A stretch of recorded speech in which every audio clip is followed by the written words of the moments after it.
እግዚአብሔር ማንንም ሰው አይረሳም። እግዚአብሔር ማንንም ሰው አይተውም። እንዴት በመልኩ በአርአያው በምሳሌው ፈጥሮን እንዴት ይተወናል? በአዲስ ኪዳንም ሥጋውን ቆርሶልን ደሙን አፍስሶልን ጎኑን በጦር ተወግቶልን እጆቹን በሚስማር ተቸንክሮልን በአዲስ ተፈጥሮ ኢየሱስ ክርስቶስ ፈጥሮን እንዴት ይተወናል? እንዴት ይረሳናል? የትምህርቱ መሰረታዊ ዓላማ ከልባችን ውስጥ የመረሳት ስሜት አውጥተን ጥለን እግዚአብሔርን በትዕግሥት መጠባበቅ እንድንችል ነው። ሳራ በይስሐቅ ተባርካለች። ርብቃ በኤሳውና በያዕቆብ ተጎብኝታለች። ራሔል በዮሴፍና በቢንያም ተጎብኝታለች። ሐና በሳሙኤል፣ እንትኩ በሶምሶን፣ ኤልሳቤጥ በመጥምቀ መለኮት በቅዱስ ዮሐንስ ተጎብኝታለች። መካኖቹ ሁሉ ወልደዋል። በትዳር ውስጥ እየኖራችሁ እግዚአብሔር ልጅ ያልሰጣችሁ ጠብቁት። እግዚአብሔርን መጠበቅ ሞኝነት አይደል። እግዚአብሔርን መጠበቅ ስንፍና አይደል። እስካሁን አልወለድክም፣ እስካሁን አልወለድሽም ይሏል። ትዳር ያለ ልጅ እንዴት ይሆናል የሚሉ ሰዎች አሉ። ወገኖቼ ልጅ እኮ የእግዚአብሔር የጸጋ ስጦታ እኮ ነው። በጭቃ ተጠፍጥፎ ልጅ አይሰራ። የምትወዷቸውና ምታስቡላቸው ከሆነ ለጸሎት ስትቆሙ በጸሎት አስቧቸው። እኛን ሲያዩ መንገድ እየቀየሩን አንዳንዶች የለመነውን ብቻ አይደለም ከለመነው በላይ ነው የሚሰጠን። ያሰብነውን ብቻ አይደለም እግዚአብሔር የሚሰጠን ካሰብነው በላይ ይሰጠናል። ስለ አንድ ልጅ ሲለምኑ እግዚአብሔር በሁለት ልጅ ባረካቸው። የእግዚአብሔርን ቃል የተናገሯቸውን ዋኖቻችሁን አስቡ። የኑራቸውን ፍሬ እየተመለከታችሁ በእምነታቸው ምሰሏቸው። ኢየሱስ ክርስቶስ ትናንት ዛሬ እስከ ለዘላለም ያው ነው አለና ልዩ ልዩ አይነት በሆነ በእንግዳ ትምህርት እንዳትወሰዱዋል። ዛሬ ስንት ምናምናቸው ከቤተ ክርስቲያን ማይጠፉ ከቅዳሴ ማይጠፉ ከጉባኤ ማይጠፉ ጾመኞች ጸሎተኞች በየገዳሙ የሚዞሩ አንዳንዶቹም የቆረቡ ቆመው የነበሩ አንዳንዶች ወድቀዋል። እንደ ዘበት ማለት ነው። ልብስ የመቀየር ያክል ሃይማኖታቸውን የሚቀይሩ ሰዎች አሉ። እንደነግጣለን አንዳንዴ። እከሌም እንደዚህ ሆነች፣ እከሊትም እንደዚህ ሆነች፣ እከሌም እንደዚህ ሆነ። ይደንቀናል። ከቤተ ክርስቲያን ማይለዩ ይህን ወንበር ሲያሞቀ የነበሩ አንዳንዶች የትንቢት መፈጸሚያ ሆነዋል። ወይ ስለ ስልጣን ይሆናል፣ ወይ ስለ ትዳር ይሆናል፣ ወይ ስለ ጓደኝነት ይሆናል፣ ወይ ስለ ውጭ ዕድል ይሆናል። ብቻ እናንተ ሄዱበት። እንደ ቀላል ሃይማኖታቸውን የሚቀይሩ ሰዎች አሉ። ይህን ቻናል ላይክ፣ ሼር፣ ሰብስክራይብ በማድረግ ቤተሰብ ይሁኑ። በስመ አብ ወወልድ ወመንፈስ ቅዱስ አሐዱ አምላክ አሜን። ለዛሬ እግዚአብሔር በሰጠን ጊዜና ሰዓት የምንማማርበት የትምህርታችን ርዕስ የሚሆነው አልተውህም የሚል ይሆናል። ይህንን በርዕስነት ያነሳነውን ኃይለ ቃል በመጽሐፍ ቅዱሳችን ላይ ተመዝግቦ የምናገኘው በኦሪት ዘፍጥረት በምዕራፍ 28 ቁጥር 15 ላይ ይህን ርዕስ መነሻ አድርገን መነጋገር ያስፈለገበት ምክንያት ሁላችን እንደምናውቅ አሁን ባለንበት ዘመን ብዙዎቻችን የመረሳት ስሜት በልባችን ውስጥ አለ። ስላልተመለሰልን ጸሎት፣ ስለዘገየ ተስፋ፣ እኔንማ እግዚአብሔር ትቶኛል፣ እኔንማ እግዚአብሔር ረስቶኛል የሚሉ ሰዎች በዝተዋል። ቤተ ክርስቲያን የማይመጡት ብቻ አይደሉም። ጠዋት ማታ ወደ መቅደሱ የምንገሰግሰው አንዳንዶቻችን የእግዚአብሔርን ቃል የማይሰሙት ብቻ አይደሉም። ዕለት ዕለት የእግዚአብሔርን ቃል የምንሰማ እኛ ያላመኑት ብቻ አይደሉም፣ ያመነውም እኛ። ብዙዎቻችን በልባችን ውስጥ የመረሳት ስሜት አለ። የዛሬ የትምህርታችን መሰረታዊ ዓላማ የሚሆነው እግዚአብሔር ማንንም ሰው እንደማይረሳ፣ እግዚአብሔር ማንንም ሰው እንደማይጥል ማሳየት ይሆናል። እግዚአብሔር በዚህ ርዕስ የቃሉን ደጅ ከፍቶ ሁላችንን እንዲያስተምረን የእሱ ቅዱስ ፈቃዶ ይሆንልን። በዚህ ስፍራ ላይ ይህንን በርዕስነት ያነሳነውን ኃይለ ቃል የተናገረው የቃሉ ባለቤት የሰራዊት ጌታ አምላካችን እግዚአብሔር የተናገረው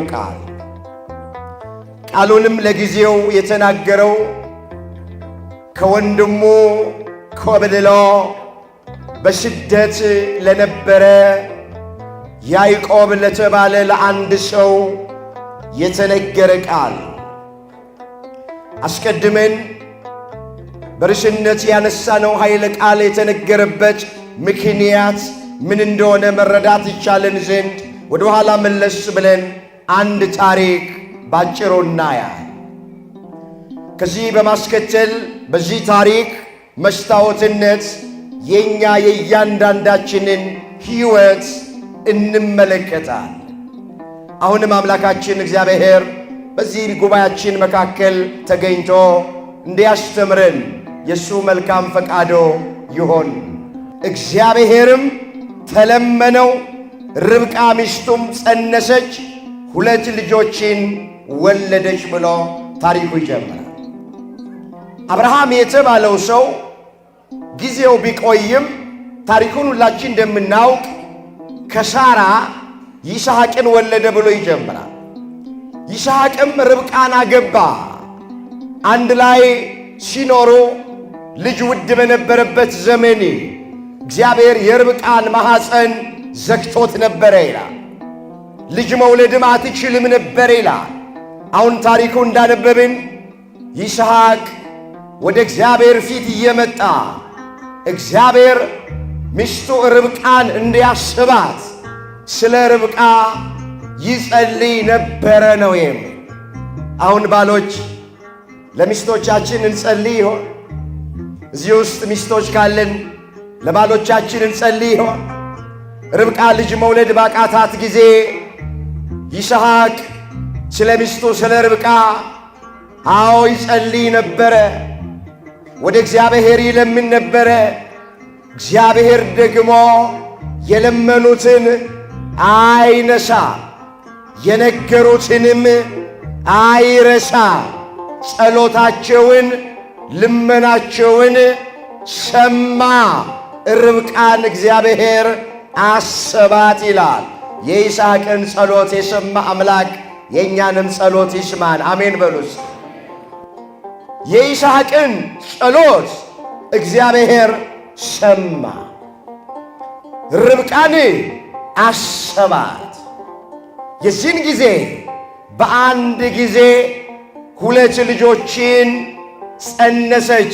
ስለ አንድ ልጅ ሲለምኑ እግዚአብሔር 2 ልጅ ሰጣቸው።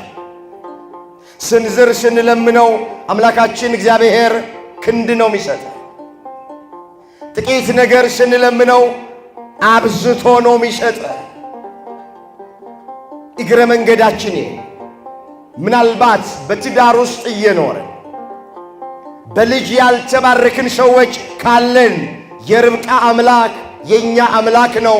እግዚአብሔርን በትዕግሥት ሁኑና ጠብቁት። የሳራ አምላክ የኛ አምላክ ነው። የኤልሳቤጥ አምላክ የኛ አምላክ ነው። መጽሐፍ ቅዱስን ስናነብ 7 መካኖች ነበሩ። 6ቶቹ መካኖች ወልደዋል። ያልወለደችው አንዷ ሜልኮል የምትባለው ብቻ ናት። 6ቱ መካኖች አንደኛዋ ሳራ ናት። 2ኛ አሁን ታሪኳን የምንተርክላት ርብቃ ናት። 3ኛ ራሄል፣ 4ኛ ሐና፣ 5ኛ የማኑሄ ሚስት እንትኩ ትባላለች። 6ኛዋ የካህኑ የዘካርያስ ሚስት ቅድስት ኤልሳቤጥ ናት። 6ቶቹ መካኖች ወልደዋል። ያልወለደችው የሳኦል ልጅ የዳዊት ሚስት የነበረችው ሜልኮል ብቻ ናት። ሳራ በይስሐቅ ተባርካለች። ርብቃ በኤሳውና በያዕቆብ ተጎብኝታለች። ራሄል በዮሴፍና በቢንያም ተጎብኝታለች። ሐና በሳሙኤል፣ እንትኩ በሶምሶን ኤልሳቤጥ በመጥምቀ መለኮት በቅዱስ ዮሐንስ ተጎብኝታለች። መካኖቹ ሁሉ ወልደዋል። ስለዚህ በትዳር ውስጥ እየኖራችሁ እግዚአብሔር ልጅ ያልሰጣችሁ ጠብቁት። እግዚአብሔርን መጠበቅ ሞኝነት አይደል። እግዚአብሔርን መጠበቅ ስንፍና አይደል። ዳዊት እንዲህ ብሎ ዘምሯል። ችግረኛን ከመሬት የሚያነሳ ምስኪኑን ከፋንድያ ላይ ከፍ ከፍ የሚያደርግ መካኒቱን በቤት የሚያኖራት ደስ የተሰኘች የልጆች እናት የሚያደርጋት እግዚአብሔር ነው ብሎ ዘምሯል። መዝሙር 112 ቁጥር 8 ላይ የተመዘገበ የእግዚአብሔር ቃል አምላካችን እግዚአብሔር በትዳር ውስጥ እየኖሩ በልጅ ያልተባረኩትን ልጅ ያልተሰጣቸውን እግዚአብሔር በልጅ ይጎብኝልን። እግዚአብሔር የተባረከ ልጅ ይስጥልን። እዚህ ጋር ቆመው ተባርከው ለምስክርነት እንዲበቁ እግዚአብሔር ያግዛቸው። ወገኖቼ ያልወለዱትን ወገኖቼ ከመካንነታቸውና ካለመውለዳቸው በላይ የሚያስጨንቃቸው የኔና የእናንተ ንግግር ነው። መንገድ ላይ ስናገኛቸው እስካሁን አልወለድክም፣ እስካሁን አልወለድሽም ይሏል። ትዳር ያለ ልጅ እንዴት ይሆናል የሚሉ ሰዎች አሉ። ወገኖቼ ልጅ እኮ የእግዚአብሔር የጸጋ ስጦታ እኮ ነው። በጭቃ ተጠፍጥፎ ልጅ አይሰራም። ስለዚህ በቁስላቸው ላይ ጥዝጣዜ አትጨምሩባቸው። የምትወዷቸውና ምታስቡላቸው ከሆነ ለጸሎት ስትቆሙ በጸሎት አስቧቸው። እኛን ሲያዩ መንገድ እየቀየሩን አንዳንዶች በማወቅና ባለማወቅ እስካሁን አልወለድሽም፣ እስካሁን አልወለድክም፣ ትዳር ያለ ልጅ እንዴት ይሆናል እያልን እያስጨነቅናቸው ነው። ስለዚህ ካለ መውለዳቸው በላይ ከመካንነታቸው በላይ የሚያስጨንቃቸው የኛ አሽሙርና ሽሙጥ ነው። እንመለስ እንዳይሰፋብን። ርብቃን እግዚአብሔር አሰባት። ስለ አንድ ልጅ ሲለምኑ እግዚአብሔር 2 ልጅ ሰጣቸው። ወገኖቼ እግዚአብሔር የለመነውን ብቻ አይደለም የሚሰጠን፣ ከለመነው በላይ ነው የሚሰጠን። ስሙ የተመሰገነ ይሁን። አመስግኑት ይህንን አምላክ። ያሰብነውን ብቻ አይደለም እግዚአብሔር የሚሰጠን፣ ካሰብነው በላይ ነው የሚሰጠን። እንዲህ ተብሎ በመጽሐፍ ቅዱስ ላይ እንደተመዘገበ እንግዲህ አለ ሐዋርያው፣ በእኛ እንደሚሠራው ኃይል መጠን ከምንለምነው ወይም ከምናስበው ሁሉ ይልቅ እጅግ አብልጦ ሊያደርግ ለሚቻለው ለእርሱ በቤተ ክርስቲያን በክርስቶስ ኢየሱስ እስከ ትውልዶች ሁሉ ከዘላለም እስከ ዘላለም ክብር ይሁን አሜን አለ። ኤፌሶን 3 ቁጥር 20 ላይ የተመዘገበ እግዚአብሔር ከምንለምነው ወይም ደግሞ ከምናስበው ሁሉ ይልቅ እጅግ አብልጦ ሊያደርግ ለሚችል ለእርሱ አለ።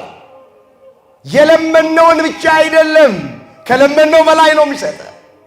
ያሰብነውን ብቻ አይደለም እግዚአብሔር የሚሰጠን፣ ካሰብነው በላይ ይሰጠናል። ስለ አንድ ልጅ ሲለምኑ እግዚአብሔር በ2 ልጅ ባረካቸው። ብላቴኖቹ አደጉ ብሎ ይጀምራል። እንመለስ። ኦሪት ዘፍጥረት ምዕራፍ 25 ቁጥር 27 ላይ ብላቴኖቹ የሚለው ኤሳውና ያዕቆብን ታሪኩን ሁላችን እንደምናውቅ ርብቃ የምትወደው ያዕቆብን ነው። አባት ይስሐቅ የሚወደው ኤሳውን። ለምን አደን እያደነ እንደሚጣፍጥ አድርጎ እየሰራ ለአባቱ አገልግል ይዞ እየመጣ ስለሚመግበው ይስሐቅ የበኩር ልጁን ኤሳውን ይወደዋል። ርብቃ ደግሞ በቤት ውስጥ ስትጠራው አቤት፣ ስትልከው ወዴት እያለ ስለሚታዘዛት እናት ደግሞ የምትወደው ያዕቆብን። አንድ ቀን ኤሳው አደን ሊያድን ወጣ። እንደ ወትሮ ሳይቀናው ባዶ እጁን ተመለሰ። እቤት ሲመጣ ወንድሙ ያዕቆብ ለእናቱ ለርብቃ ታዞ የምስር ወጥ እየሰራ አገኘው። እባክህ ከምሰራው የምስር ወጥ በእንጀራ አድርገህ ስጠኝ አለው። ብኩርናህን ሽጥልኝ ለውጥልኝና አዎ ሰጥሃለሁ አለ። የዚህን ጊዜ ኤሳው ለራሱ እንዲህ ብሎ ተናገረ፣ እነሆ እኔ ተርቤአለሁ። ኤሳው የበኩር ልጅ መባሌ ብቻውን ምን ትርጉም አለ? ብኩርናዬ ስራብ መብል ካልሆነችኝ፣ ስጠማ መጠጥ ካልሆነችኝ ኤሳው የበኩር ልጅ ነው መባሌ ብቻውን ምን ይጠቅመኛል አለና ብኩርናዬን እሰጥሃለሁ፣ አንተ እንጀራ ስጠኝ አለ። ማልልኝ አለው፣ ማለለት። ከዛ ብኩርናውን አሳልፎ ሰጠ። እንጀራ በምስር ወጥ ሰጠው ወንድሙ ያዕቆብ ይላል። ኤሳው ብኩርናውን በሚሻግት እንጀራ ሸጠ፣ ለወጠ። እግረ መንገዳችንን ብኩርና የሃይማኖት ምሳሌ ንገሩኝ። ብኩርና የምን ምሳሌ ነው አልኳቸው? የሃይማኖት ምሳሌ። ባካችሁ በብኩርና የተመሰለች ሃይማኖታችን ስለሚበላና ስለሚጠጣ ነገር፣ ስለ ድቃቂ ሳንቲም፣ ስለ ምድራዊ ስለሚያልፍ ስለሚጠፋ ነገር አሳልፈናል። ሃይማኖታችንን እናጽና። ማዕተባችንን አጽንተን እንያዝ። እሱ ነው ብኩርና የተባለ ሃይማኖት ነው። ሐዋርያው ቅዱስ ጳውሎስ በዕብራውያን ለሚገኙት ክርስቲያኖች እንዲህ ብሎ ጽፎላቸዋል። ልዩ ልዩ አይነት በሆነ በእንግዳ ትምህርት እንዳትወሰዱ፣ ልባችሁ በጸጋ ቢጸና መልካም ነው እንጂ በመብል አይደል፣ በዚህ የሚሰሩ አልተጠቀሙምና አለ። ስለ ኤሳው የተናገረው ቃል ነው።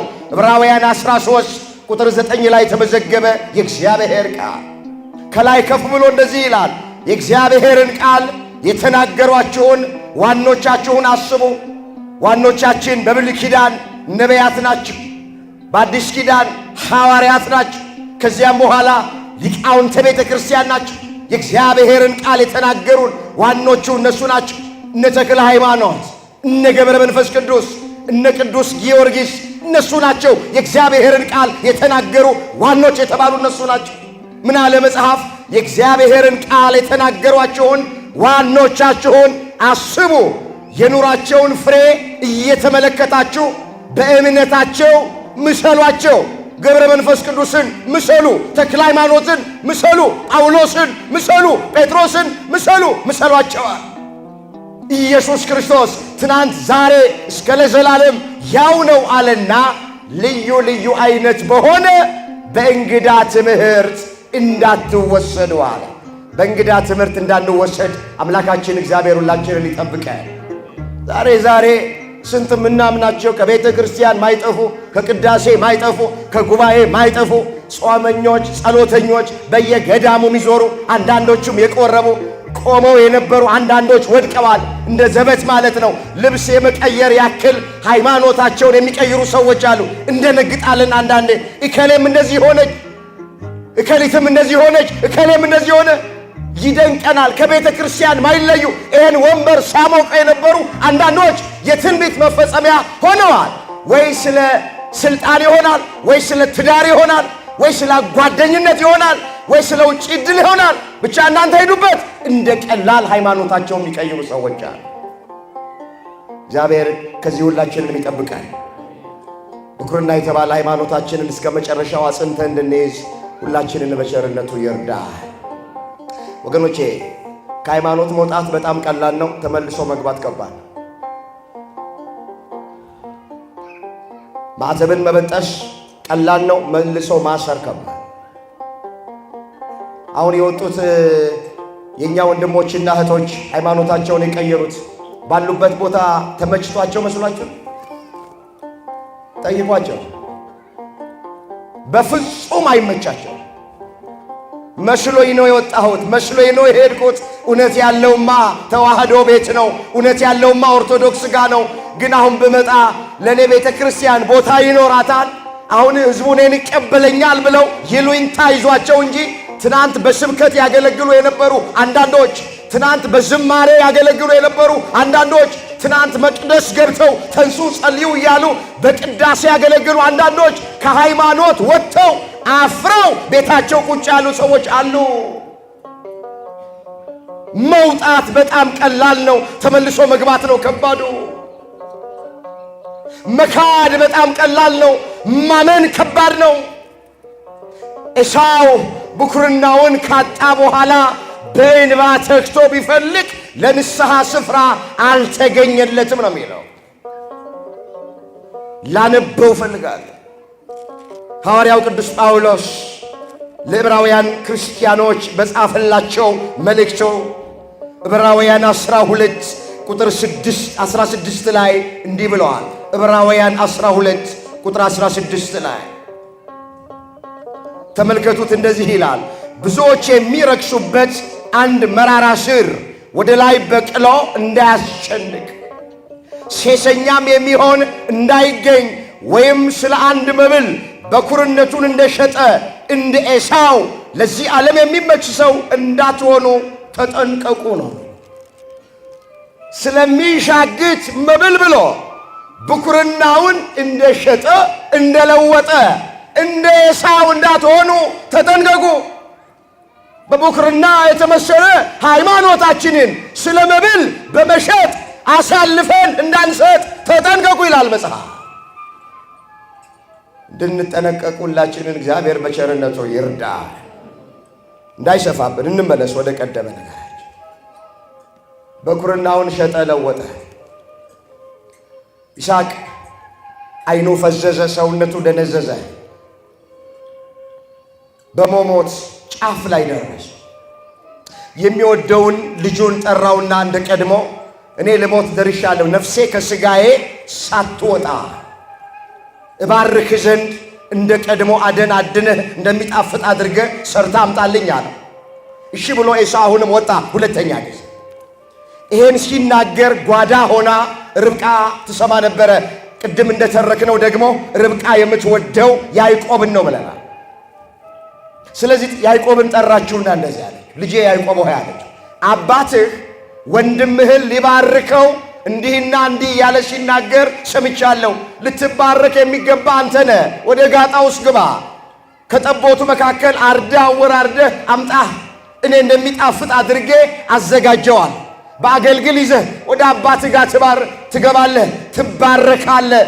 መባረክ ያለብህ አንተ ነህ አለች። ልጇ እንዲባረክላት እናት ተጨነቀች ይላል። እዚህ ውስጥ አሁን እናቶች ካላችሁ ለልጆቻችሁ እንደ ርብቃ ትጨነቁ ይሆን? ልጆቻችሁ እንዲባረኩላችሁ። እዚህ ውስጥ አባቶች ካላችሁ ለሥጋዊ ነገራቸው ለልጆቻችሁ የምትጨነቁትን ያክል ለመንፈሳዊ ሕይወታቸው ትጨነቁላቸው ይሆን? በደንብ ራሳችንን እስኪ ዛሬ ጥሩ ትምህርት ቤት ለማስተማር የሚጨነቁ ብዙ ወላጆች አሉ። ውድ የሆነ ትምህርት ቤት ለልጆቻቸው የሚበሉትን፣ የሚጠጡትን፣ የሚይዙትን ቦርሳ፣ ሞባይል፣ ሌሎች ነገሮችንም ለማዘጋጀት የሚጨነቁ ወላጆች አሉ። ጥሩ ነው። ልጅን በአግባብ በስርዓት ማሳደግ ምንም ስህተት የለበትም በቁም። ግን ለስጋቸው ይሄን ያክል ከተጨነቅን ለነፍሳቸውስ እንዴት ነን? ወላጆች አባት እናት እዚህ ውስጥ ካላችሁ በደንብ እስኪ ራሳችሁን ይሁ። አሁን አንዳንድ ወላጅ ልጄ ተበላሸብኝ፣ ሱሰኛ ሆነብኝ፣ መናፍቅ ሆነብኝ፣ እንደዚህ አይነት ችግር አመጣብኝ ብለው በገዛ ልጆቻቸው ተስፋ የቆረጡ አንገታቸውን የደፉ ወላጆች ይኖራል። መቼ ልጆቻችን ላይ ሰራን? እኛ እኮ ቤተ ክርስቲያን ቃሉን ለመስማት ስንመጣ ልጆቻችንን ማይረባ ማይሆን ቦታ ትተን ነው እኮ ምንመጣ። የሰንበት ዕለት ቅዳሴ ለማስቀደስ ስንመጣ የእኛን ብርድ ልብስ ለእነሱ ደርበንላቸው እኮ ነው ምንመጣ። ሰንበት ትምህርት ቤት አላስገባናቸው። ከአባቶች እግር ስር ቁጭ ብለው ሃይማኖት እየተማሩ መጽሐፍ ቅዱስ እየተማሩ የቤተ ክርስቲያን ታሪክ እያጠኑ እንዲያድጉ አላደረግናቸውም። ታዲያ በልጆቻችን ላይ ያልዘራነውን እንዴት ነው ማጨድ የምንችለው? አሁን ብዙ ወላጅ በልጁ በዚህ ዘመን ደስተኛ አይደለም። ሚራገም ወላጅ በስቷል። አንተን የወለድኩ ቀን ምነው ማህፀኔ ውስጥ ውሃ ሆነ በቀረ። አንቺን የወለድኩ ቀን ምነው ማህፀኔ ውስጥ ውሃ ሆነሽ በቀረሽ። ያቃጥልህ እንዳቃጠልከኝ፣ ያቃጥልሽ እንዳቃጠልሽ። እንደዚህ የገዛ ልጆቻቸውን የሚረግሙ ወላጆች አሉ። እባካችሁ ይሄ ድምፅ የሚሰማችሁ እናቶቼ፣ አባቶቼ ልጆቻችሁ ላይ በደንብ አድርጋችሁ ስሩ። መጽሐፍ ልጅህን በሚሄድበት መንገድ ምራው፣ በሸመገለ ጊዜ ከእርሱ ፈቀቅ አይልም ነው ቆሜ ነው። እዛ መጽሐፈ ምሳሌ ላይ የተጻፈ ቃል ነው። አስተውሉት እስኪ ይህንን ኃይለ ቃል ጠቢቡ ሶሎሞን ሲናገር ልጅህን አለ በሚሄድበት መንገድ ምራው አለና በሸመገለ ጊዜ ከእርሱ ፈቀቅ አይልም አለ። መጽሐፈ ምሳሌ ምዕራፍ 22 ቁጥር 6 ላይ እስኪ ቃሉን ከኔ ቀጥላችሁ ተናገሩ። ልጅህን አልሰማችሁም? ልጅህን በሚሄድበት መንገድ ምራው፣ በሸመገለ ጊዜ ከእርሱ ፈቀቅ አይልም። በቃ አስተዳደግ መሰረታዊ ነገር ነው፣ ወሳኝ ነው። ሰርተን ቀተን በአግባቡ ካሳደግናቸው ኋላ በልጆቻችን እንኮራለን፣ ደስተኞች እንሆናለን። ስድ ለቀናቸው ሳንቆጣጠራቸው ያደጉ ከሆነ በገዛ ልጆቻችን አንገታችን እንደነፋለን። ብዙ ወላጅ ይወልዳል፣ የመውለድ ችግር የለም፣ ግን ማሳደግ አይችልም። አንድ መጽሐፍ ምን ይላል? ልጅቷ ትምህርት ቤት ስትሄድ ዩኒፎርሙን ከሌሎች ተማሪዎች ይልቅ በጣም አጭር አድርጋ አሰፍተዋለች። እሷ አታሰፋም፣ ወላጆቿ ነው የሚያሰፉላት። አጭር ነው፣ የተለየ ነው። ርዕሰ መምህሩ አያትና ወላጅ አምጪ አላት። እሺ ብላ እናቷን ይዛ መጣች። ከዛ ቢሮ ገባች። ይሄ ወላጅ አምጥቻለሁ አለች። ርዕሰ መምህሩ የልጅቷን እናት ሲያያት የለበሰችው ቀሚስ ከልጇ በላይ አጭር ቀሚስ ነው። ስለዚህ በልጅቷ በሕፃኗ ምን ይፈረዳል? አያችሁ፣ አንዳንድ ወላጆች ገና ወላጅ የሚያስፈልገን ልጅ ማሳደግ አንችልም እንዴ? መውለድ ብቻ እኮ ቁም ነገር አይደለም፣ እበትምትን ይወልዳል። በአግባብና በስርዓቱ የማናሳድጋቸው ከሆነ እኛ የምናመልከውን አምላክ ማያመልኩ ከሆነ እኛ የምናመልከው ቤተ ክርስቲያን መጥተው ማያመልኩ ከሆነ ወላጅነታችን ምኑ ጋር? አንዳንድ ቤት ውስጥ ባል ኦርቶዶክስ፣ ሚስት ኦርቶዶክስ፣ ልጅ ፕሮቴስታንት፣ ምግብ ይቀርባል። አንዱ ምግብ ላይ ተደፍቶ ያለቅሳል። ለመባረክ እኮ ነው። አንደኛው ቆሞ አይኑን ገልጦ ደግሞ ድብልቅልቅ ያለ ባቢሎን ሆኗል። አንዳንድ ቤቶች ልጆቻችንን የምናሳድግበት ጥበብ አምላካችን እግዚአብሔር ለሁላችንም ይስጠን። ሐዋርያው ቅዱስ ጳውሎስ በኤፌሶን ለሚገኙት ክርስቲያኖች ልጅን በጌታ ምክርና በተግሣጽ ማሳደግ እንደሚገባ እንዲህ አድርጎ ጽፏል። ኤፌሶን ምዕራፍ 6 ቁጥር 4 ላይ እንደዚህ ይላል፣ እናንተ አባቶች ሆይ አለ። በአባቶች እናቶችን መናገር። እናንተም አባቶች ሆይ ልጆቻችሁን በጌታ ምክርና በተግሣጽ አሳድጓቸው። በምን አሳድጓቸው? በጌታ ምክርና በተግሣጽ አሳድጓቸው። እየገሰጽን እየቀጣን እየመከርን የእግዚአብሔር ቃል ታሳድጓቸዋል። በቃ የኛ ልጆች 2-3 ቋንቋ ከተናገሩ በቃ እግዚአብሔርን የጨበጡ ነው ይመስለኛል። በቃ በቂ መስሎን ቁጭ ብለናል። እንመለስ ወደ ቀደም ነገራችን። ርብቃ እንዲህ ያለች፣ ልጄ ያዕቆብ ያለችው ልትባረክ የሚገባ አንተ ነህ አለች። ለልጇ በረከትን ተጠማችናት። እኮ ነው የመጣው። ምን አላት ያዕቆብ? አባቴ እኔና ወንድሜን በደም ጠንቅቆ ለይቶ ያውቀናል። ወንድሜ ጸጉራም ነው፣ እኔ ደግሞ ጸጉር አልባ ነኝ። እንደው ኤሳው ነኝ ብዬ ስገባ ለመባረክ ያዕቆብ መሆኔን አውቆ ቢረግመኝስ የአባት እኮ በረከቱ ብቻ ሳይሆን እርግማኑም ይደርሳል ብሎ ያዕቆብ ፈራ ይላል መጽሐፍ። ርብቃ እንደዚህ ያለችው ልጄ ሆይ አለችው አባትህ ኤሳው አለመሆንህን ያዕቆብ መሆንህን አውቆ ቢረግምህ እንኳን መርገሙ በእኔ ላይ ይሆን አለች። በቃ መርገሙ ወደ እኔ ይለፍ፣ ወደ እኔ ይምጣ፣ አንተ እንድትባረክ እፈልጋለሁ አለች። አደፋፈረችው። ታረደ ጠቦቱ። እንደሚጣፍጥ አድርጋ ሰራች። እናሳጥር ርዕሳችን ጋር እንምጣ። በአገልግል አድርጋ ሰጠችው።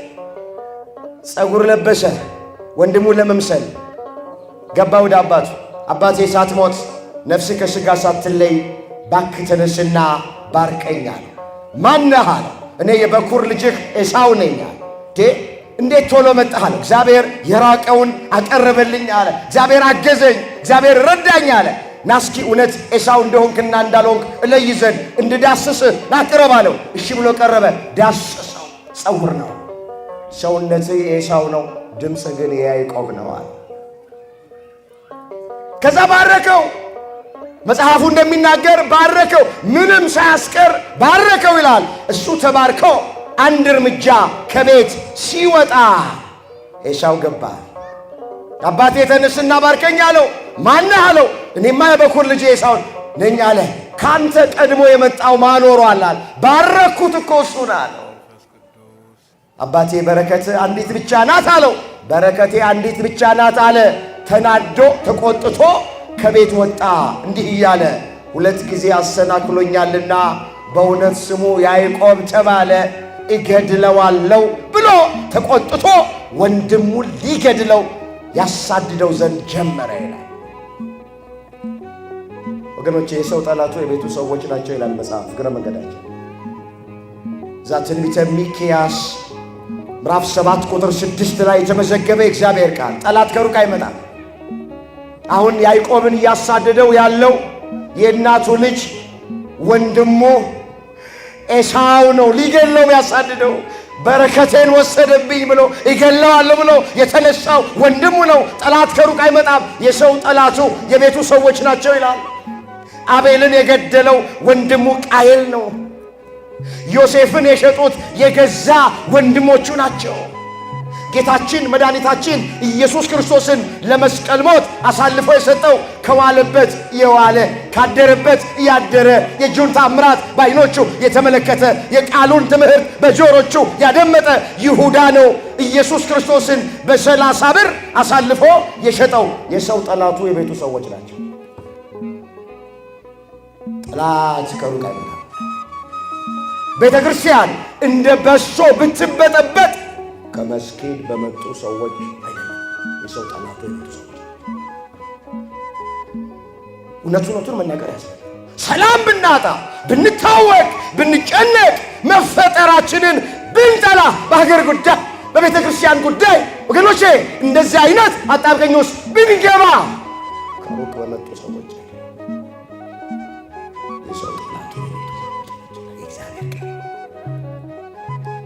ይገለዋለሁ ብሎ ተነሳ። እናቱ ጠራቸው። ልጄ ያዕቆብ ሆይ ወንድምህ ተቆጥቷል። የወንድምህ ቁጣ እስኪበርድ ድረስ ጥቂት ጊዜ ተሸሸግ አለች። ጥቂት ጊዜ ምን በል ተሸሸግ።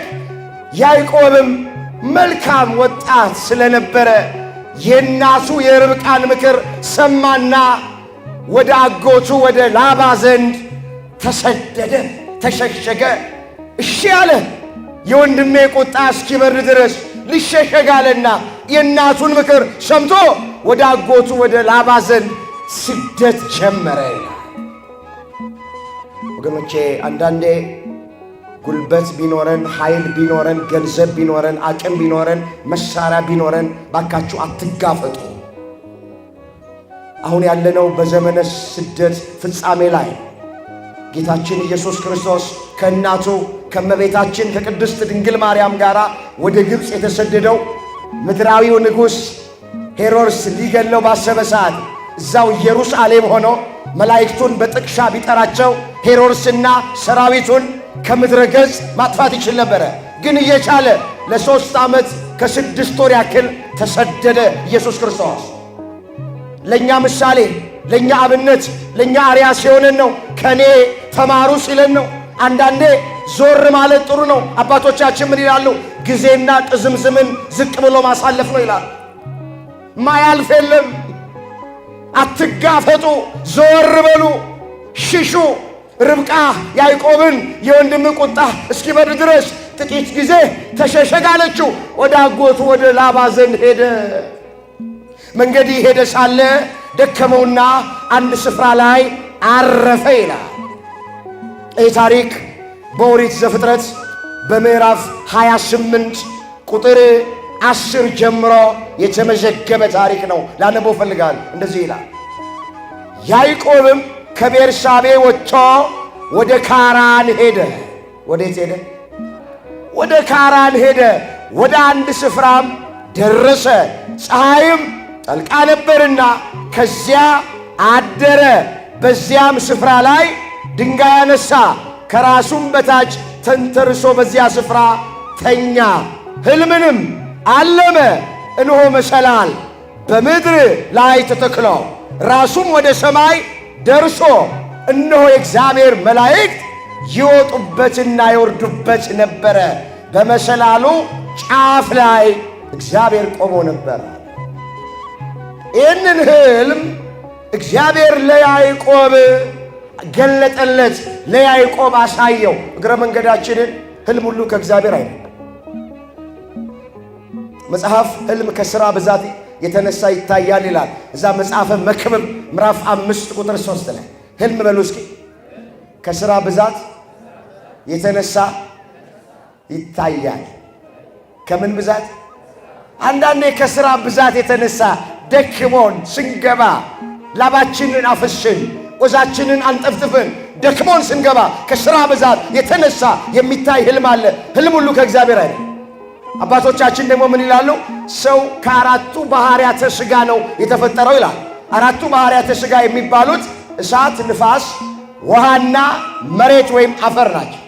የእሳትነት ባህሪ ሲያይልብን በሕልማችን እሳት ውስጥ ገብተን ስንቃጠል እናያለን፣ የሚያወጣን አጥተን።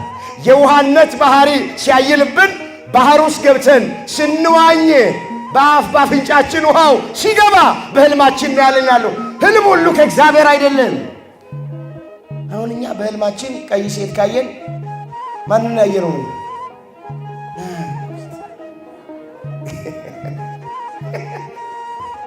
ዛሬ በሕልሜ ማርያምን አየኋት ትላለች። አቤት አቤት አቤት! ሴትየዋ ሕልም አየች አሉ። እንደው እግረ መንገድ ሄደች ሕልም አየሁ አለችና ለንስሐ አባቷ ምንድን ነው ያየሽው ሕልም አሏት። እንደው ልብሰ ተክህኖ ለብሼ አለች። ከላዩ ላይ የሚያብረቀርቅ ወርቅማ ሞጣይት ደርቤ አለች። የወርቅ ጽና ይዤ ቤተ መቅደሱን እየዞርኩኝ ሳጥነው በሕልሜ ያየው ፍቱልኝ አለች። እስኪ ድገሚው አላት። ደገመች። ልብሰ ተክህኖ ለብሼ ሞጣይቱን ደርቤ የወርቅ ጽና ይዤ ቤተ መቅደሱን ሳጥነው በሕልሜ ያየሁት ፍቺው ምንድን ነው አለ። ሰሙና እንጂ ካህን ምን አሉ? ምን ነው ባቅምሽ ብታልኝ ያሏት። ሕልም ያስፈላል። አንዳንድ ጊዜ እኔ እንድስቁ ፈልጌ አይደለም። አንዳንድ ጊዜ እንደው ባቅማችንን ብናል ሁል ጊዜ እንደው ቀይ ሴት ከታየ ዛሬ እመቤታችንን አየዋት። አሁን ለእኛ እመቤታችን ትታየናለች። ሕይወታችንን እያወቅ ነው፣ ማንነታችንን እያወቅ ነው። አዎ ከእግዚአብሔር የሆነ ሕልም አለ፣ ከሰይጣን የሆነ ሕልም አለ፣ ከአራቱ የሥጋ ባህሪያት የሚታይ ሕልም አለ፣ ከሥጋ የሆነ ሕልም አለ። ስለዚህ ሕልሙን መለየት አለ፣ ከየት እንደሆነ መለየት አለበት። እግረ መንገዳችን ያዕቆብ ያየው ሕልም ግን እግዚአብሔር የገለጠለት ሕልም ምንድነው? ያየው ሕልም መሰላል ከሰማይ እስከ ምድር የሚደርስ በመሰላሉ ጫፍ ላይ እግዚአብሔር ተቀምጧል። በመሰላሉ ላይ መላእክት ይወጡና ይወርዱ ነበረ። ይህንን ሕልም አሳየው እግዚአብሔር። እግረ መንገዳችንን አባ ሕርያቆስ በቅዳሴ ማርያም ድርሰቱ እመቤታችን ቅድስት ድንግል ማርያምን በብዙ ነገር ይመስላታል። የአብርሃም እንግድነት፣ የይስሐቅ መዓዛ፣ የያዕቆብ መሰላል አንቺ ነሽ ይላታል። የማን መሰላል? እመቤታችን በያዕቆብ መሰላል ትመሰላለች። እንዴት? መሰላል ከላይ ያለውን ያወርዱበታል፣ ከጉድጓድ ውስጥ ያለውን ያወጡበታል። በመሰላል መሰላሏ እመቤታችን ናት አሉ አባቶቻችን። በመሰላል ከላይ ያለውን እንደሚያወርዱበት ከሦስቱ ቅዱስ አንዱ ቅዱስ አካላዊ ቃል እግዚአብሔር ወልድ ኢየሱስ ክርስቶስ ከሰማየ ሰማያት የወረደው በመሰላሏ በድንግል ማርያም ምክንያት ነው። አንድም መሰላል ከጉድጓድ ያለውን ነገር ተንጠላጥለው ያወጡበታል። ጉድጓድ የተባለ ሲኦል ነው። በሲኦል ውስጥ የተጣልን እኛና አዳምና የአዳም ልጆች በሙሉ ከሲኦል ከጉድጓድ ውስጥ ለመውጣታችን ምክንያቷ መሰላሏ ድንግል ማርያም ወላዲት አምላክ ናት። ክብር ይግባት እመቤታችን መሰላል ትባላለች። ለቃል ርደት ለሥጋ እርገት መሰላሏ ድንግል ማርያም ወላዲት አምላክ ናት። ለዚህ ነው አባ ሕርያቆስ ቅዱስ ኤፍሬም በምስጋናቸው ጊዜ የያዕቆብ መሰላል አንቺ ነሽ ብለው እመቤታችንን የመሰሏት። በመሰላሉ ጫፍ እግዚአብሔር ተቀምጦ ነበር ይላል ያዕቆብ በፍኖተ ሎዛ የሕይወቱ የበላይ እግዚአብሔር እንደሆነ ተመለከተ። የሕይወታችን የበላይ ማን ነው? በሕይወታችን አንደኛችን ማን ነው? ኦርቶዶክሳውያን። አንዳንድ ሰዎች ኦርቶዶክሳውያን አማልክቶቻቸው ብዙ ናቸው፣ አንደኛቸው ብዙ ነው ብለው የሚናገሩ ሰዎች አሉ። በደንብ አድርጋችሁ ስሙን። እኛ ኦርቶዶክሳውያን በሕይወታችን ፊተኛ፣ ቀዳሚ፣ አንደኛ አድርገን የምናመልከው የምናምነው የሰራዊት ጌታ አምላካችን እግዚአብሔርን ነው። አመስግኑት ከፍ አድርጋችሁ። እሱ ነው አንደኛችን። ከእሱ የምናስቀድመው እንመለስ ወደ ቀደመ ነገራችን። ይህንን ሕልም እግዚአብሔር አሳየው። ወዲያው ተገለጠለትና እንዲህ አለው። ኦሪት ዘፍጥረት ምዕራፍ 28 ቁጥር 13 ጀምሮ እንደዚህ ይላል። የአባትህ የአብርሃም አምላክ የይስሐቅም አምላክ እኔ እግዚአብሔር ነኝ አለ። እኔ ማን ነኝ? እኔ እግዚአብሔር ነኝ አለውና አንተ የተኛህባትን ምድር ላንተና ለዘር እሰጥሃለሁ። ዘርህን እንደ ምድር አሸዋ ይሆናል። እስከ ምዕራብ፣ እስከ ምስራቅ፣ እስከ ሰሜን፣ እስከ ደቡብ ትስፋፋለ። የምድር አሕዛብ ሁሉ ባንተና በዘርህ ይባረካል። እነሆ እኔ ካንተ ጋር ነኝ። በምትሄድበት መንገድ ሁሉ እጠብቅሃለሁ፣ ወደዚችም ምድር እመልስሃለሁ። የነገርኩህን ሁሉ እስካደርግልህ ድረስ አልተውህም አለው። ይህን ሁሉ የተረክነው እዚህ ርዕሳችን ጋር ለመድረስ ዘርህን እንደ ሰማይ ከዋክብት እንደ ምድር አሸዋ አበዛልሃል። የሚባርኩህን እባርካለሁ፣ የሚረግሙህን እረግምሃለሁ። እቺ የተኛህባትን ምድር ላንተና ለዘርህ እሰጥሃለሁ። እነሆ እኔ ካንተ ጋር ነኝ፣ በምትሄድበት መንገድ ሁሉ እጠብቅሃለሁ። እንደ ተሰደድክ አትቀርም፣ ወደ ምድርህ ወደ አገርህ መልሼ አመጣሃለሁ። የነገርኩህን ሁሉ እስካደርግልህ ድረስ አልተውህም። ምን አለልህም? እስኪ የነገርኩህን ሁሉ እስካደርግልህ ድረስ አልተውህም። እነሆ እኔ ካንተ ጋር ነኝ። ወገኖቼ ከዚህ በላይ ምን የሚያስደስት ቃል አለ? እኔ ካንተ ጋር ነኝ ከሚለው ቃል በላይ ምን የሚያስደስት ቃል አለ? እንኳን እግዚአብሔር እኔ ከናንተ ጋር ነኝ ብሎን፣ እኔ ካንቺ ጋር ነኝ፣ እኔ ካንተ ጋር ነኝ ብሎን ይቀርና ሰው እንኳን ወንድሞቻችን እህቶቻችን አይዞ እኔ ካንተ ጋር ነኝ ሲለን እኮ ደስ ይለናል። አይዞሽ እኔ ካንቺ ጋራ ነኝ ስትልሽ እኮ እህትሽ ወንድምሽ ሲልሽ እኮ ደስ ይለናል። ምንም ላያደርጉልን ይችላል፣ ምንም ላይሰጡን ይችላል። አሁን እኔ ከናንተ ጋር ነኝ የሚለን እኮ የሰራዊት ጌታ አምላካችን እግዚአብሔር እኮ ነው። ከዚህ በላይ የሚያሳርፍ ቃል ምን አለ? ከዚህ በላይ የሚያስደስት ቃል፣ እንባን የሚያብስ ቃል ምን አለ ወገኖቼ? በቃ እግዚአብሔር ከኛ ጋር ነው። ደስ ይበላችሁ፣ አመስግኑ። እግዚአብሔር ከኛ ነው። እኔ ካንተ ጋር ነኝ አለው ያዕቆብን። ለጊዜው ያዕቆብን፣ ለፍጻሜው ስለ ሁላችን የተነገረ ቃል ነው። በምትሄድበት መንገድ ሁሉ ጠብቀሃለሁ፣ ወደዚህችም ምድር መልሼ አመጣሃለሁ፣ የነገርኩህን ሁሉ እስካደርግልህ ድረስ አልተውህም አለው። አዎ እግዚአብሔር ላይ ያደርግ አይናገርም። ከተናገረ ቃሉ በምድር ላይ ጠብ አትልም። ለያዕቆብ የነገረውን ነገር በሙሉ እግዚአብሔር አድርጎለታል። ዘርህን እባርካለሁ ብሎት ነበር አይደለም? ዘሩን እንደ ምድር አሸዋ እንደ ሰማይ ከዋክብት ባርኮለታል። 12ቱ ነገደ እስራኤል የሚባሉት የያዕቆብ ልጆች ናቸው። እንደ ተሰደድክ አትቀርም፣ ወደ ሀገር መልሼ አመጣሃለሁ ብሎታል። እንደ ተሰደደ ያዕቆብ አልቀረም፣ መጥቷል ወደ ሀገሩ። ወገኖቼ የነገርኩህን ሁሉ እስካደርግልህ ድረስ አልተውህም ብሎት ነበረ። እግዚአብሔር የነገረውን ሁሉ እስኪያደርግለት ድረስ አልተወውም። በብዙ በረከት ባርኮታል። ያዕቆብም ያቺን ተንተርሶ የተኛትን ድንጋይ አነሳትና ምድርን ቆፍሮ በዚያ ተከላት፣ ዘይትም አፈሰሰባት። ወዲያው ይቺ ስፍራ እንዴት ታስፈራ! ይህ ስፍራ የእግዚአብሔር ቤት እንጂ ሌላ አይደለም፣ ይህም የሰማይ ደጅ ነው አለና ይህ ስፍራ ቤቴል ተብሎ ይጠራል። ቤቴል ማለት የእግዚአብሔር ቤት ማለት። እንመለስ ወደ ቀደመ ነገራችን፣ ወደ ርዕሳችን ጋር። አልተውህም ነው ርዕሳችን። ለጊዜው ለያዕቆብ የተነገረ ቃል፣ ለፍጻሜው ስለ ሁላችን የሚነገር ቃል። ወገኖቼ እግዚአብሔር እኛንም አይተወንም። ምን አይለንም? እስኪ አይተወንም በሉ። አይረሳንም፣ አይዘነጋንም፣ አይጥለንም። ለፍጻሜው ስለ ሁላችን የሚነገር ቃል ነው በርዕስነት ያነሳል።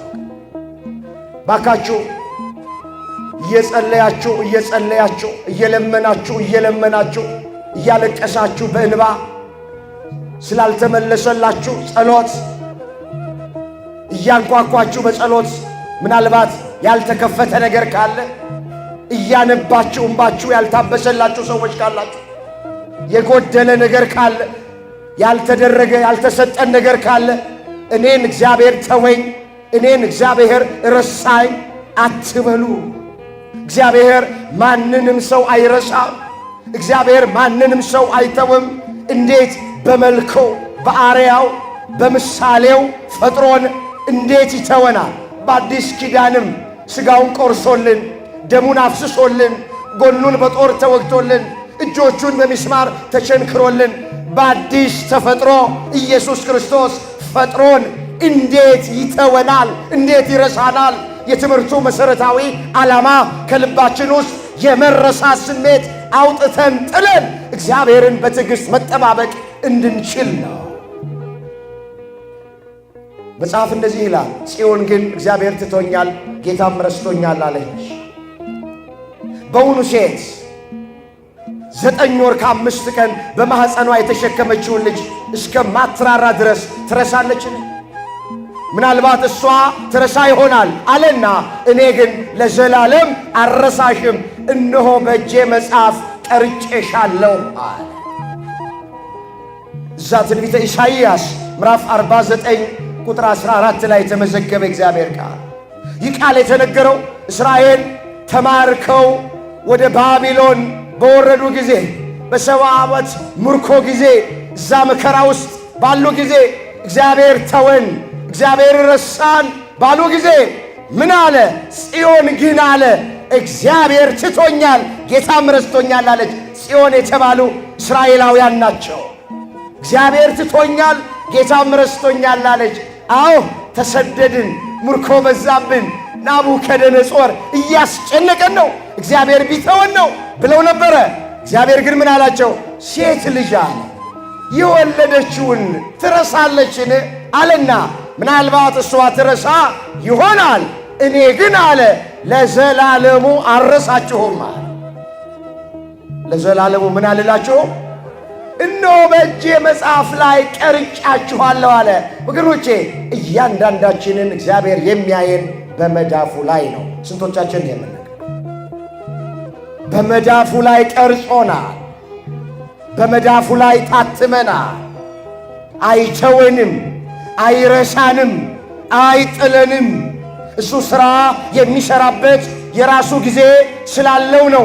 እኔና እናንተ ስለምንጣደፍ ስለምንቸኩል ነው። መድኃኔ ዓለም ወይ ውረድ ወይ ፍረድ የሚሉ ሰዎች አሉ። ዛሬ ካልተደረገ የሚሉ ሰዎች አሉ። በእኔና በእናንተ ካላንደር እግዚአብሔር አይሠራም።